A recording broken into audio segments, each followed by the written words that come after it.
Hello. Today we are continuing with our Microsoft Word. I'm going to be teaching you how to edit text and your document. Basically, how to work with fonts and editing. All right. The other class we did on how to copy and paste and copy paste and paint use painter format. So today we're just going to continue with other aspect of Microsoft Word. Okay, so as we are launching Microsoft Word, remember if you remember everything we talked about here. So this is the document we were working with the other time.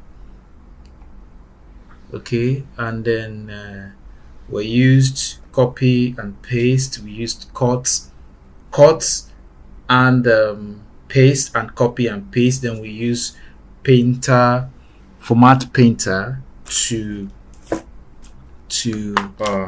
work on all of these. I gotta get my glasses on just to have all right, beautiful, perfect.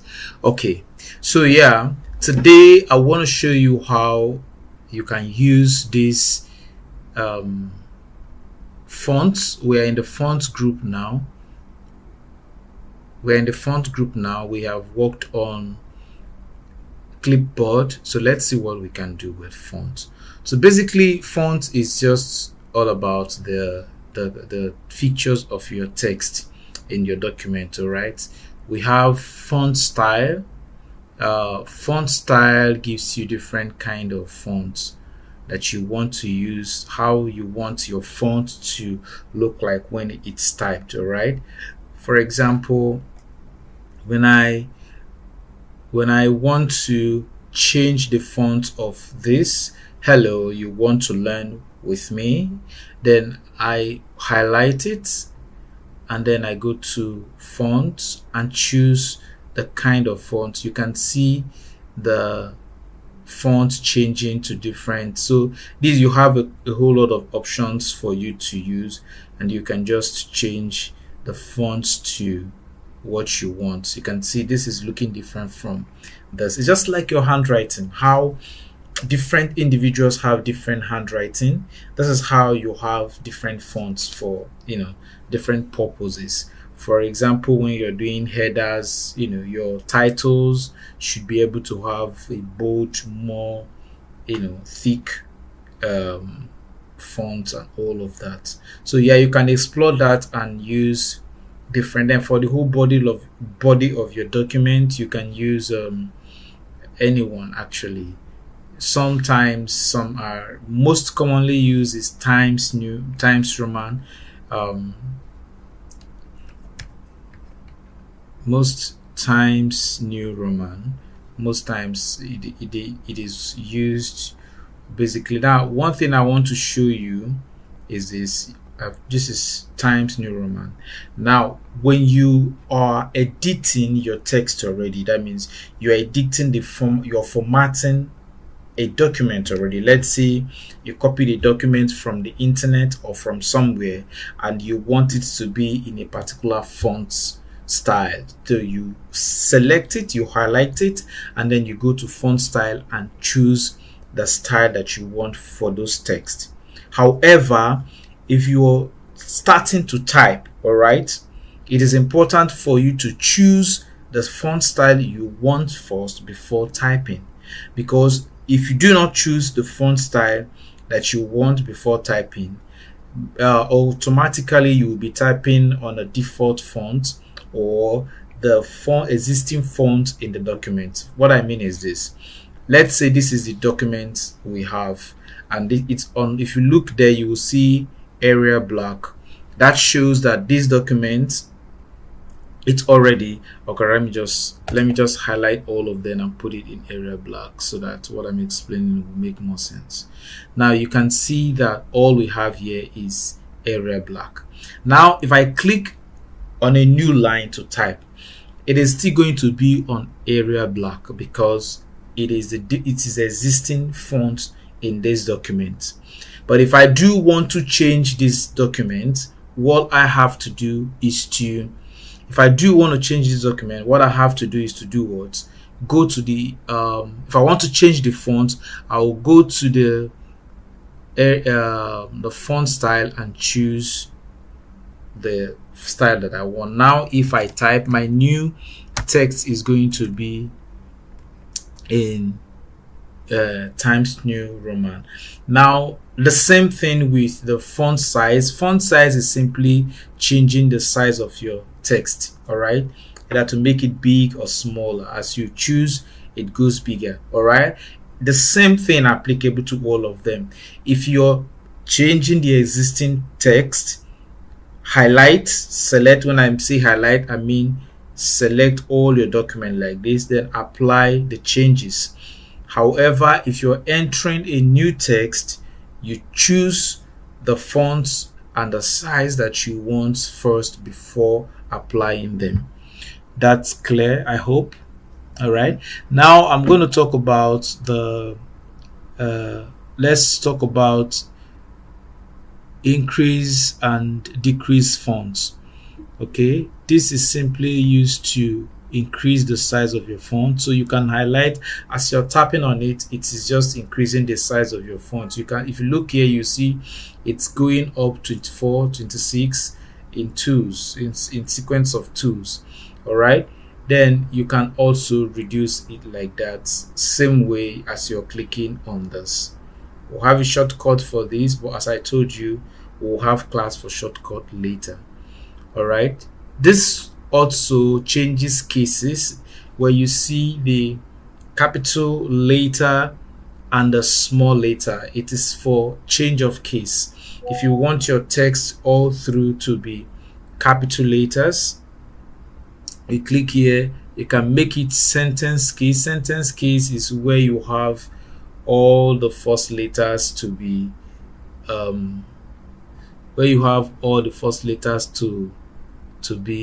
the first letter in the sentence to be capital letter. If you want it all lower cases, you can. If you're watching, let me just zoom in so that you can see. All right, so lowercase is uppercase. It makes everything, puts everything in uppercase. It, this capitalizes the first letter of each word in the sentence. All right, that's capitalize each word.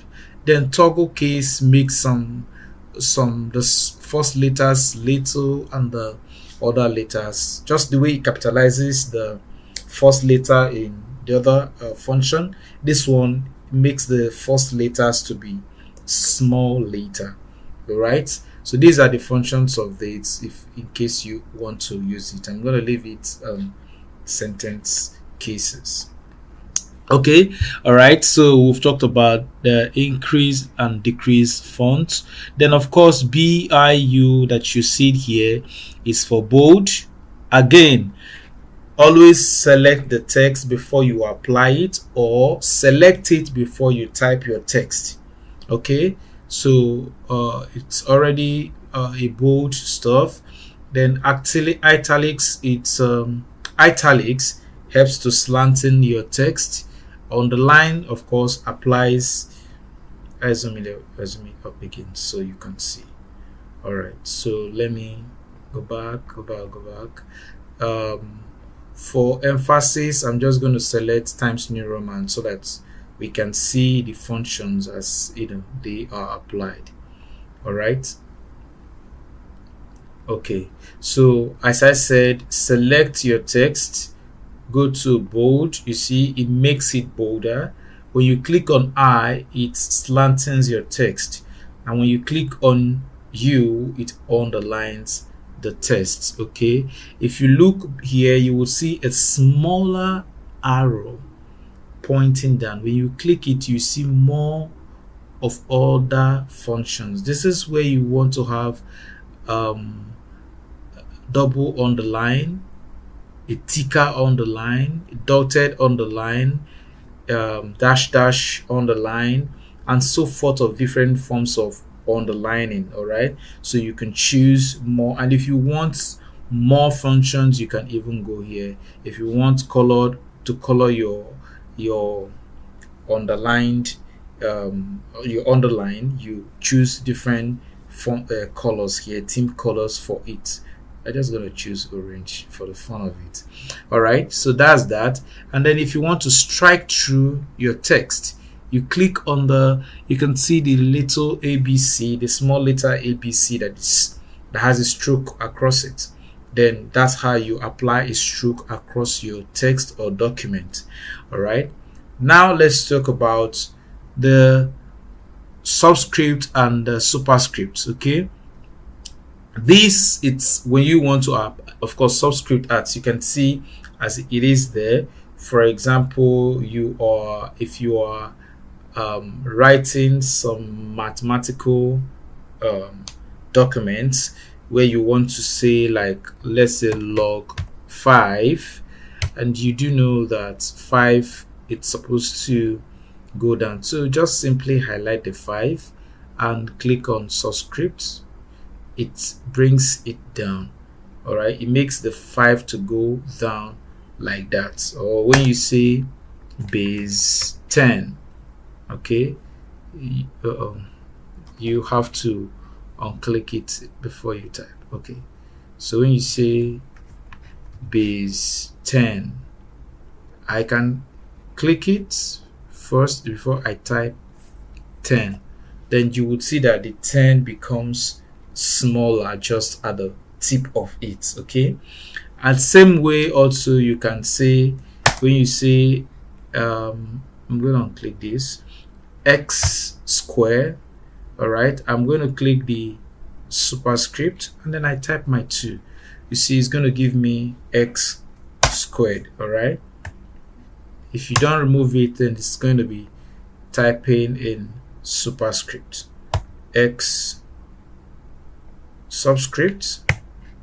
Okay, so these are the difference in these ones as you progresses. All right, then this is used to add effect to your text. All right, if you want to add effect to your text, you can choose different fonts. You can see how it's reflecting here. All right, this is just for designs. If you're doing designs and you want some artistic text or some graphics text, that you can change the outline of your text. Let's say I want the outline of my text, that is the outer line of the text, to be yellow. I can just choose yellow. I can choose anything just to beautify my text. All right, I can also choose shadow, how I want the shadows to appear, stuff like that. So there's a lot you can do. Reflection, these are different things, but basically this function is for effects, to add effects to your text. All right, then this is to highlight your text, like just give it a background. Okay, just like some people do with their textbooks when they are reading and they have an important word that they want to come back to. You can just use that to just highlight it. Then when you come back to it, you'll be able to use that. That's what that is about. Then this is to change the color of the text of your font. Okay, so we call it font color. So you can change your text to be yellow. You can choose different colors here, of course, just to apply to your text. All right, so basically that's that about fonts. Working with your document to edit your document, you can change your font style, you can change your font color, you can change the size, you can decrease the size, change it to make it bold, make it italics, underline it, and do so much more with it. All right, I hope this helps you. Remember, subscribe to my channel just to reach to other people, and join in the next class as we talk more about paragraphing and all that follows it. Thank you.